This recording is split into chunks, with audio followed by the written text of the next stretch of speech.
যে after selection Dipanjan বাবুকে নিয়ে প্রচুর বিতর্ক হচ্ছে, তোমার রিয়াকশন কি সেটা নিয়ে? তোমার বিজেপি প্রার্থীর সঙ্গে একটা পডকাস্ট আছে, তাও আমি বলছি এখন ওনাকে নিয়ে রিসার্চ করতে গিয়ে আমি যারা দেখছি বেশিরভাগটাই কিন্তু ঢপ। তোমার ছাত্র রাজনীতি কিভাবে? তখন একমাত্র ল কলেজ আমরা ছিল যেখানে তৃণমূল ছাত্র পরিষদের ইউনিয়ন ছিল সিপিএম আমলে। সে এসে কলেজ ঘেরাও করে নিল, কলেজের সামনে লোক পাঠিয়ে দিল, ওখানে গিয়ে একদিন পিটিয়ে পাঁজর ভেঙে দিল। আমরা খুব কি বলবো, মারমুখী সিপিএমের কে ফেস করে করেছি। গোটা বেঙ্গলের একটা বাইনারি সিস্টেমে ভোট হচ্ছে, তৃণমূল ভার্সেস বিজেপি, যদিও তোমার সিটের ক্ষেত্রে ইকুয়েশনটা ডিফারেন্ট। স্টিল ইকুয়েশন কি উত্তরপাড়ায় তোমার মতে?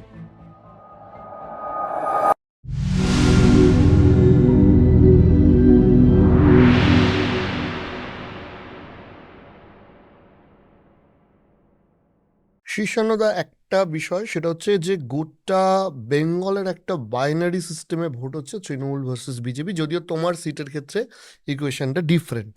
স্টিল আমি যদি জিজ্ঞাসা করি যে বিরোধী প্রার্থী দিতে অনেকটা সময় লেগেছে বিজেপির ক্ষেত্রে, ডু ইউ থিঙ্ক যে আহ, এই সিটটা খুব টাফ কিংবা চ্যালেঞ্জিং হয়ে গেছিল তোমরা দুজন, বিশেষ করে তুমি এবং মীনাক্ষী আসার জন্য, সে কারণে বিজেপি সিলেকশনে দেরি হয়েছে? প্রথম কথা। দ্বিতীয় কথা হচ্ছে যে আফটার সিলেকশন দীপাঞ্জন বাবুকে নিয়ে প্রচুর বিতর্ক হচ্ছে, তোমার রিয়াকশন কি সেটা নিয়ে? প্রথমত, আমার যেটা পলিটিক্যাল ধারণা হচ্ছে যে বিজেপি স্ট্র্যাটেজিক্যালি এখানে প্রার্থী দেওয়াটা ডিলে করেছে কিছু কিছু সিটে সিপিএমকে একটা এজ পাইয়ে দেওয়ার জন্য। বিকজ ওখানে একটা ক্লিয়ারলি ওদের একটা অলিখিত একটা অ্যালায়েন্স আছে, যেখানে ওরা কিছু কিছু সিটে সিপিএমকে হেল্প করার চেষ্টা করেছে, এটা আমার ধারণা। সেই জন্য বিজেপি এখানে প্রার্থীদের দেরি করেছে। সেকেন্ড হচ্ছে, এটা ওদের যে 3 নম্বর তালিকাটা আছে, সেই তালিকাটা দেখলেই বোঝা যাবে যে কোন কোন সিটে ওরা হেল্প করার চেষ্টা করেছে সিপিএমকে। তার মধ্যে কিন্তু একটা পানিহাটিও আছে। আর দ্বিতীয় প্রশ্নের উত্তরে আমি বলছি যে যদিও তোমার বিজেপি প্রার্থীর সঙ্গে একটা পডকাস্ট আছে, তাও আমি বলছি যে সেই পডকাস্টটা আমি দেখেওছি। তখন জানতাম না যে ও প্রার্থী হবে, কিন্তু এখন ওনাকে নিয়ে রিসার্চ করতে গিয়ে আমি যারা দেখছি বেশিরভাগটাই কিন্তু ঢপ। কিরকম? উনি, আমার যতদূর ধারণা, যে উনি ইন্ডো টিবেটান ফোর্সে একটা নায়েব সুবেদারে কাজ করতেন, এবং হয়তো কিছু দিনের জন্য উনি ডেপুটেড ছিলেন এনএসজিতে। উনি কোনোদিনই এনএসজি কমান্ডো বা এনএসজির সঙ্গে কোনো পার্মানেন্ট পোস্টিং ওনার ছিল না। সেকেন্ড হচ্ছে, একটা নায়েব সুবেদার যখন জয়েন করলো ইন্ডো টিবেটান ফোর্সে, সে সারা জীবন তো সেখানে থেকে যেতে পারে না। একটা এসআইও যখন আমাদের থানায় জয়েন করে, সে তো অন্তত ডেপুটি ডিসিপি এসিপি কোথাও গিয়ে একটা তো শেষ করবে। একটা মানুষ সারা জীবন কাজ করে গেল, তার কোনো প্রমোশন হলো না, কেরিয়ার অ্যাডভান্সমেন্ট স্কিম হলো না, এটা তো ভারতবর্ষে কেউ শোনেনি। তার একটা রেজিমেন্টেড ফোর্সে। তো সেই লোকটা কিসে রিটায়ার করলো সেটা কেউ জানতে চাইলো না আজ অবধি। সে তো নিজেকে এক্স এনএসজি, গাড়ির ওপর লিখে দিল এক্স এনএসজি, গায়ে লিখে দিল এক্স এনএসজি, পিছনে লিখে দিল কমান্ডো বলে সারা উত্তরপাড়াতে টোটো নিয়ে ঘুরে বেড়ালো। কিন্তু কেউ জিজ্ঞেস করলো না যে আচ্ছা ভাই, আপনি যে জয়েন করলেন, আপনি কোন পোস্টে জয়েন করলেন আর কোন পোস্টে ছাড়লেন। ওরা কল্যাণী ইউনিভার্সিটির ডিগ্রিটা নিয়েও সন্দেহ আছে, ওখানে কোনো 2 বছরের ডিগ্রি ছিল কিনা সেটা হচ্ছে একটা বড় প্রশ্ন। উনি যে হলফনামাতে দিয়েছেন যে উনি একটা ব্যাচেলার্স করেছেন, সেই ব্যাচেলার্সটাও কিন্তু ভীষণ ডাউটফুল। কিরকম? 2 বছরের কোনো ব্যাচেলার্স তো আমরা খুঁজেই পাচ্ছি না যেটা কল্যাণী ইউনিভার্সিটিতে অ্যাভেলেবল। তো তাহলে উনি ব্যাচেলার যেটা লিখলেন হলফনামাতে, সেটা কোন ব্যাচেলার্স উনি করলেন? এবার ব্যাচেলার্সটা ওনাকে লিখতে হলো কেন? এই যে উনি ফলাও করে বলে গেলেন, তোমার পডকাস্টেও বলেছে যে আমি রয়ের এজেন্ট ছিলাম, হ্যানা তেনা। রতে কাজ করার জন্য মিনিমাম একটা ব্যাচেলার্স দরকার হয়, মিনিমাম। তারপরে কিছু স্পেশালাইজেশনের জন্য নিতেও পারে, নাও নিতে পারে। এবার উনি পুরো বাজারে বলে বেড়ালেন আমি অমুক, আমি তসুক, যেগুলো উনি বলতেই পারে না। অফিসিয়াল সিক্রেটস অ্যাক্ট বলে একটা অ্যাক্ট আছে, তার 5 নম্বর ধারায় বলা আছে যে যে কোনো সিক্রেট অপারেশন যেটা touching upon the sovereignty of India, সার্বভৌমত্ব, সেটাকে তুমি ডিসক্লোজ করতেই পারবে না কোনো দিন। সুতরাং উনি যদি রয়ের এজেন্ট হন, আর উনি যদি তোমার পডকাস্টে বসে বলেন যে আমি রয়ের এজেন্ট, সেটাই বেআইনি। সেটা সব থেকে বড় বেআইনি কাজ উনি করেছেন। দ্বিতীয় কথা, আমি বলছি যে তোমরা, মানে আমি তোমরা এই কারণে বলছি, তুমি বা তোমার বাবা একটা দুধে আইনজীবী বিরোধীতে রয়েছে, সেখানে কিছুটা এই রয়ের নাম করে ভোট চাওয়া তোমরা কেন লিগ্যাল অ্যাকশন নিতে পারছো না এখন? আমরা তো অলরেডি কমপ্লেন করেছি। ও তো এনার্জি ইউনিফর্ম পরে প্রচার করছিল। দেখো ব্যাপারটা কি হয়, পালং শাকের ওপর তো ভেজ লিখতে হয় না, আর মুরগির মাংসের ওপর নন ভেজ লিখতে হয় না। আমি অ্যাডভোকেট, আমি তো এখানে অ্যাডভোকেট লিখে ঘুরছি না। হুম। তাহলে কি এমন প্রয়োজন হয়ে গেল একটা মানুষের যে এখানে এনার্জি লিখতে হচ্ছে, পিঠে কমান্ডো লিখতে হচ্ছে? যে ভুয়ো তাকেই দেখাতে হয় যে আমি কি। ও একটা প্রোডাক্ট সেল করার চেষ্টা করছে। আমাকে তো লোককে গিয়ে প্রমাণ করতে হচ্ছে না যে আমি হাইকোর্টে তাদের হয়ে কথা বলেছি বা মামলা করেছি। মানুষ এমনিই খবর নেবে, এমনিই খবর পাবে। যে করে, হুম। তোমাকে কি নিজেকে পরিচয় দিতে হবে নাকি? তুমি পডকাস্ট করো, তুমি করো, তুমি ফেমাস, তোমার পডকাস্ট চলে, লোকে দেখে, তোমার স্টাইল লোকের পছন্দ হয়, তোমাকে এখানে লিখতে হবে নাকি যে আমি পডকাস্ট করি বা আমি ইনফ্লুয়েন্সার? মানুষ এমনি তোমাকে রেকগনাইজ করবে। হুম। সো এখানেই হচ্ছে ব্যাপার যে ওকে লিখে প্রচার করতে হচ্ছে কেন। আর আইনি ব্যবস্থা আমরা নিয়েছি। ইকুয়েশন কি উত্তরপাড়ায় তোমার মতে? না, ডেফিনেটলি তুমি তো আমি দাবি করবে যে তুমি জিতছো, বাট স্টিল আমি I am asking you. Highest share of vote পাবো, হুম। এবং বিজেপি এবং সিপিএম এর লড়াইটা হচ্ছে 2 আর 3 হওয়ার লড়াই। আহ, ওনাকে সিপিএম প্রার্থীকে যখন ওখানে প্রার্থী ডিক্লেয়ার করার আগে, উনি যখন আগে থেকে ওখানে উত্তরপাড়ায় যাচ্ছিলেন, তখন আমার যতদূর ধারণা ওনাদের আইডিয়াটা ছিল হচ্ছে শুধু ভোটের মার্জিনটা কিছুটা বাড়ালেই ওনাদের হয়ে যাবে। হুম। আর এটা ওনাদের হয়তো আইডিয়া এই জন্য এসছে যে কিছু সিপিএম এর কাউন্সিলর আছেন ওখানে, আর কিছু পঞ্চায়েতে সিপিএম এর কিছু মেম্বার আছেন, সেখান থেকে ওনাদের এই আইডিয়াটা এসেছে যে এটা ওনাদের জন্য খুব সেফ সিট। সুতরাং সেই মর্মে ওনাকে ওখানে পাঠানো হয়েছে। কিন্তু লড়াইটা যেটা হয়ে দাঁড়িয়েছে সেটা হচ্ছে ওনার আর বিজেপির মধ্যে, সিপিএম বিজেপির মধ্যে, যে কে 2 হবে কে 3 হবে, কারণ আদারওয়াইজ ভোট শেয়ার তৃণমূলের ফেভারে।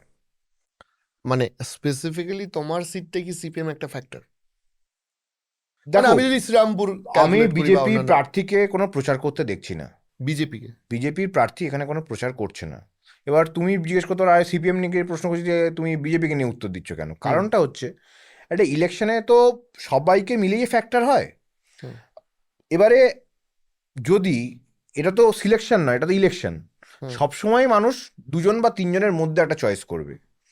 সুতরাং বিজেপির প্রার্থী যদি কোনো প্রচারই না করে, কোনো ফ্লেক্স না টাঙায়, কোনো দেওয়াল না লেখে, তাহলে অটোমেটিক্যালি মনে হবে এটা তৃণমূল ভার্সেস সিপিএম। হুম। কিন্তু এটাও তো ভুলে গেলে চলবে না যে আগের বারের বিজেপি যেখানে প্রার্থী যে ছিল প্রবীর ঘোষাল, সেও তো 97,000 ভোট পেয়েছিল। সুতরাং এটা বলা যাচ্ছে না যে এটা তৃণমূল ভার্সেস সিপিএম। এই যে পথ যেটা অতিক্রম করে সিপিএমকে 2-এ আসতে হবে, সেই লড়াইটা কমপ্লিটলি ওনার। এখন বিজেপি যদি ওনাকে কোনো অ্যাডভান্টেজ করিয়ে দিতে চায় তাহলে আলাদা ব্যাপার, সেটা 4 তারিখেই বোঝা যাবে। কিন্তু 1 নম্বরে তৃণমূল। উত্তরপাড়ার মানুষের জন্য ধরো যে এন্টার তোমার অ্যাসেম্বলি এরিয়া আছে, বহুদিন ধরে তুমি এখানে থেকেছো, কাজ করেছো। 17 বছর। আমার এটাও মনে আছে যে বেশ কিছু অনুষ্ঠানে তোমার সাথে আমার দেখাও হয়েছে। তো সেইখানে দাঁড়িয়ে উত্তরপাড়ায় কোন কোন ফাইন্ডিংসগুলো আছে যেগুলো এখনো করা বাকি? দেখো, কাজের মধ্যে যেটা শর্ট টার্মে করা যায় বা তদবির অন্তত করা যায়, হুম। চেষ্টাটা করা যায়, সেটা হচ্ছে কোন্নগর থেকে কলকাতা যাওয়ার একটা বাসের খুব দরকার। কারণ মানুষকে এখান থেকে কলকাতা যেতে গেলে 150-200 টাকা খরচা করতে হচ্ছে শুধু যেতে, আর যেতে, তারপর আবার আসতে। তারপর যদি ধরো ডাক্তার দেখাতে গেল 600 হুম। টাকা যদি ডাক্তারের ভিজিট দেয়, একটা লোকের 1000 টাকা ওখানেই খরচা হয়ে যাবে। তো সুতরাং এখানে একটা 3 নম্বর বাস ছিল। তো আমার ইচ্ছে আছে যে 4 তারিখের পরে ইমিডিয়েটলি ট্রান্সপোর্ট ডিপার্টমেন্টে গিয়ে একটু বলা বা তদবির করা, যাতে এখানে একটা বাস থাকে যেটা মানুষ এসপ্ল্যানেড বা কোনো জনবহুল এলাকায় যেতে পারে। এটা শর্ট টার্মে করা যায়। আর শর্ট টার্মে যেগুলো করা যায় সেটা হচ্ছে যে আমাদের এখানে যে হাসপাতালগুলো আছে, যেগুলোতে অলরেডি কিন্তু অত্যাধুনিক মেশিন, এমপি ল্যাড মানে কল্যাণ ব্যানার্জির এমপি ল্যাড এবং আগের বিদায়ী বিধায়কের এমএলএ ল্যাডে। এখানে একটা ছোট্ট কথা বলি, যেহেতু বিদায়ী বিধায়কের কথা বললাম, যে যদিও অভিযোগ আছে যে ওনাকে দেখা যায়নি, উনি কিন্তু এমএলএ ল্যাডটা খরচা করেছেন। উনি হয়তো কানেক্ট করে এটা বোঝাতে পারেননি যে এমএলএ ল্যাডটা আমি খরচা করেছি, কিন্তু সেটা কিন্তু উনি করেছেন। এটা, হুম। সেটা তো খাতায় কলমে যেটা আছে সেটা তো অস্বীকার করে লাভ নেই। তো already MP lad MLA lad থেকে আমাদের হাসপাতালগুলোতে অত্যাধুনিক মেশিন দেওয়া হয়েছে। সেটাও আমি শর্ট টার্মে যদি আরও বেটার করতে পারি সেটা করার চেষ্টা করব, মানে যেটা আছে সেটাকে বেটার করা, আর যেটা নেই সেটাকে প্রোভাইড করা। হুম। আর আমাদের রাজবাড়ী হাসপাতালে একটা ট্রমা কেয়ার টা করা যদি যায় তাহলে মানুষের খুব উপকার হবে। কার্ডিওলজি ডেন্টিস্ট্রিটা নেই, কার্ডিওলজির জন্য এখানে ওয়ালসে আসতে হয় লোককে, সেটাও চেষ্টা করবো যাতে উত্তরপাড়ার প্রবলেমটা উত্তরপাড়াতে সলভ করা যায়। কন্টিনিউয়াস ডেভেলপিং যেগুলো কন্টেন্ট বাকি ডেভেলপমেন্ট, রয়েছে এগুলো। রাস্তার কাজ, পথশ্রী এবং আমার পাড়া আমার সমাধানে প্রচুর কাজ হয়েছে, প্রচুর। তারপরেও যদি কিছু থেকে থাকে যেটা হয়নি, আর আমার জনসংযোগের সময়ও যেগুলো মানুষ পয়েন্ট আউট করেছে, সেগুলো আমি শর্ট টার্মে করার চেষ্টা করব। এবার লং টার্মে এখানে একটা ড্রেনেজ আর সিওয়ারেজের একটা প্রবলেম আছে, যেটা মানে এরকম চুটকি বাজালেই সলভ হয়ে যাবে না, কারণ উত্তরপাড়া লো লাইং ল্যান্ড। তো এইটাকে আমি ইচ্ছে আছে যে সব দুজন চেয়ারম্যান আর তিনজন প্রধানের সঙ্গে বসে একটা ব্লু প্রিন্ট করতে, যে এটা কিভাবে সলিউশন করা যায়। আর একটা আরো ওয়াটার প্ল্যান্ট তো কাজ চলছে হ্যাঁ, বোধহয়। একটা কাজ চলছে, একটা ইলেকট্রিক চুল্লি আমাদের 2 মাসে হুম। কোন্নগরে রেডি হয়ে যাবে। শিবতলার ওখানে একটা ইলেকট্রিক চুল্লির কাজ শুরু হয়েছে, নাগরিক স্বাচ্ছন্দ্যের ওপর কাজ যেগুলো বলে। যেটা পার্মানেন্ট ইনফ্রাস্ট্রাকচার ডেভেলপ করতে হবে, ডেভেলপমেন্ট। যাতে এটা যেন এরকম না হয় যে বিধায়ক নিজের 5 বছরের টার্মে করলো তারপরে আর কোনো লাভ হলো না। পার্মানেন্ট ইনফ্রাস্ট্রাকচারটা থাকলে মানুষ 15 বছর 20 বছর সেটা ব্যবহার করতে পারবে। তুমি ছাত্র রাজনীতির কথা বলছিলে। আহ, ছাত্র রাজনীতির তোমার ইতিহাসটাকে আমি এই কারণে জিজ্ঞাসা করতে চাইছি, যেহেতু আবার ওয়ান সেকেন্ড ওই প্যারাসুট ক্যান্ডিডেটের প্রশ্নটা আসে। সো আমরা খুব জানতে ইন্টারেস্টেড তোমার ছাত্র রাজনীতি কিভাবে দেখো, শুরু আমি হয়েছে। যে কলেজে ঢুকি, ল কলেজে, যোগেশচন্দ্র চৌধুরী ল কলেজে, সেটা মমতা বন্দ্যোপাধ্যায়ের কলেজ, উনি ওখান থেকেই ল পড়েছেন। এবং আমাদের কলেজে তখন একমাত্র ল কলেজ আমরা ছিল যেখানে তৃণমূল ছাত্র পরিষদের ইউনিয়ন ছিল সিপিএম আমলে। কারণ সিপিএম আমলে তোমার মনে থাকবে যে কোনো কলেজে ওরা ইলেকশন করতে দিত না, শুধু সিলেকশন করতো। সেখানে আমরা লড়াই করে আগে ছাত্র পরিষদ এবং পরবর্তীকালে তৃণমূল ছাত্র পরিষদের ইউনিয়ন তৈরি হয় ওখানে। হুম হুম। এবং আমরা খুব গর্বের সাথে এই কথাটা, আমরা তখনকার যারা যারা আছি, আমরা খুব গর্বের সাথে বলি যে 2010 অবধি আমি আইন কলেজে ছিলাম, হুম। যে আমাদের কলেজ সারা পশ্চিমবাংলায় কিন্তু লড়াই করে একমাত্র ল কলেজ রেখেছিলাম আমরা, যেখানে তৃণমূল ছাত্র পরিষদের ইউনিয়ন ছিল, এখনও আছে। এবং আমাদের কলেজের যে অ্যালুমনাই, তাতে মমতা বন্দ্যোপাধ্যায় আছেন, ববি হাকিম আছেন, অনেক রিটায়ার্ড চিফ জাস্টিসরা আছেন, এখন অনেক সিটিং জাজেস আছে। তো আমরা যে সময় ছাত্র রাজনীতি করেছি তখন কিন্তু এখনকার মতো ছাত্র রাজনীতি নয়। আমি এটা বলছি না যে তখনকার ছাত্র রাজনীতি কঠিন, এখনকার ছাত্র রাজনীতি সোজা। এখনকার অন্য অন্য চ্যালেঞ্জ আছে, তখন অন্য অন্য চ্যালেঞ্জ ছিল।